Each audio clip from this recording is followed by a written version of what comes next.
I don't know who needs to hear this, but living with an autoimmune condition is hard. Even when your blood work comes back normal after changing your diet and your lifestyle and everything in order to get on the healthy side of life, it's still hard because I just pulled up at my house and my kid's phone got internet, so he's getting all the snaps, if you can hear that.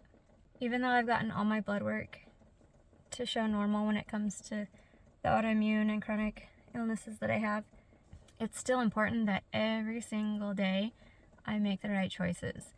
And I've had enough days now where I'm not making the right choices, and I am starting to hurt pretty bad. I just got done working and my wrist hurts so bad I can't spray the spray bottle, and that's something that has completely gone away whenever I'm actually taking care of myself.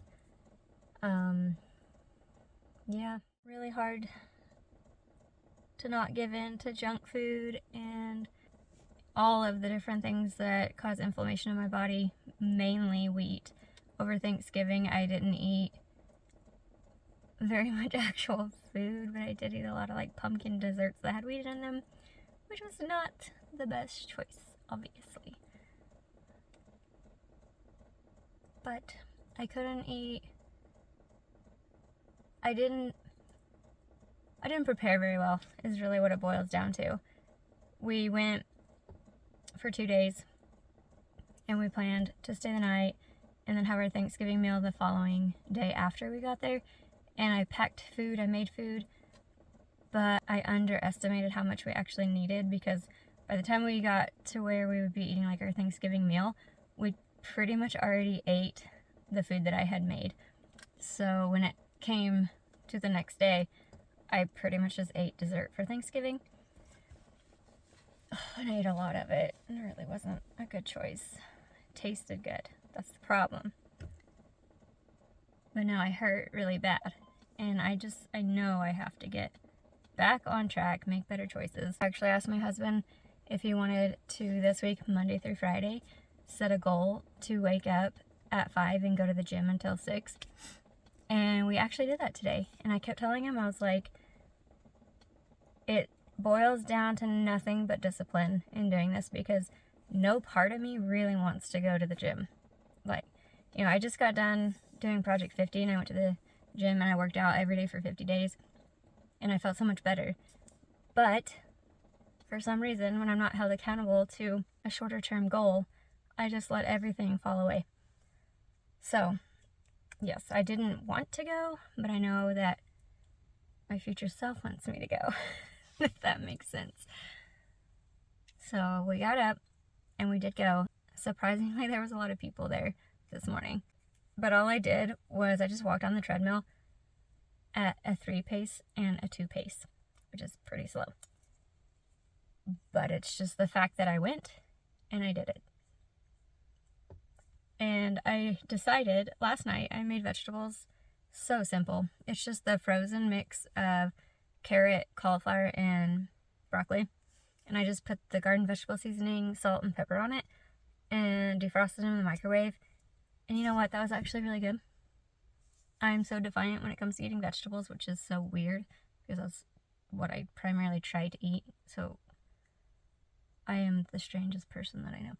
But I'm going to go in. I just finished work. I've had coffee. And did I have anything else?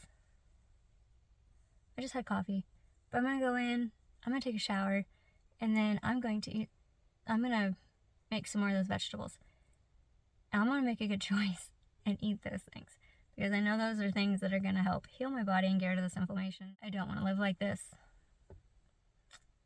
It's not in line with my why of why I try to take care of myself. So I got to get back on track. Anyway, I just wanted to share that it's really hard to live with autoimmune conditions, because you have to be on top of your game all the time, or you are going to quickly go back down. So, here's to making better choices. Guess what kind of choice I made again? Not the one I wanted to. Oh my gosh. I'm struggling, like hard. So what I did eat was a bean burrito in a gluten-free tortilla, which isn't the worst thing in the world I could have ate, but it still wasn't what I told myself I was going to eat. These ruts are hard to get out of. So it's ridiculous too. I'm literally looking at the bowl of vegetables that I warmed up at the same time I warmed up my burrito, but I chose to eat the burrito first and got full. So guess what I didn't eat? I feel very pathetic right now. I am someone that when I am in a battle against food, the food almost always wins.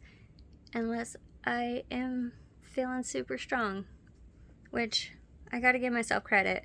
I've overcome many, many, many battles with food. Enough so that I have tasted what it feels like to feel good and to feel healthy. And it's pretty sweet and it's definitely worth it.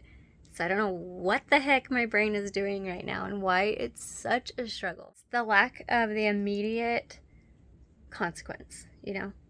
Like not that eating the burrito was going to do me any harm because it was gluten-free, but with other things that I eat, it's a delayed consequence of those decisions.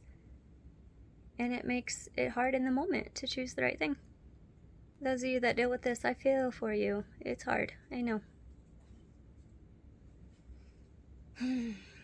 I'll show you the vegetables and maybe I'll think of what I was trying to think of.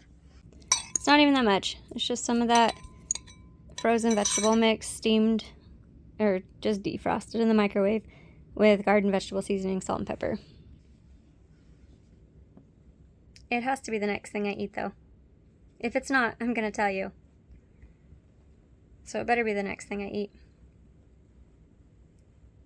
When I was getting ready for the day, my left knee, I tore the meniscus in high school. And ever since then, it will like lock and catch just when I'm standing around. It does it a lot in the shower, so I don't know if it's the change in temperature that causes it to happen or what, but yes, that was definitely happening while I was getting ready for the day. And guess what? When I'm eating well, I do not have that problem. So I would like that to go away. Another thing, my wrist that I told you about earlier, that's definitely a pain that improves when I eat well and get rid of inflammation.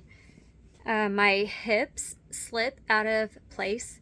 It's so weird, isn't it? That eating more inflammatory foods causes my hips to start slipping out of place. I didn't have that problem just like a week ago. I noticed that it started happening. Hi, Avery. More and more when I started to give in to eating wheat again. So it has to have something to do with inflammation and just it changing the way things sit in my hips, I guess. So I need to get rid of that. That's another reason to do better. Like when you feel so weak against food, it makes you just feel terrible. You know, like a weak person. So I need to sit down and really think about all the things that I have overcome and the times I've been tempted. Hi, Ivory. The times that I've been tempted, but I've been able to say no. I need to remind myself of all of those things. Because I have been tough. I have been strong. I have gotten better. Much, much better. But I just have this self-sabotaging mindset right now. I don't know what I need to do yet to kick it. I just know that I want to be back to where I was.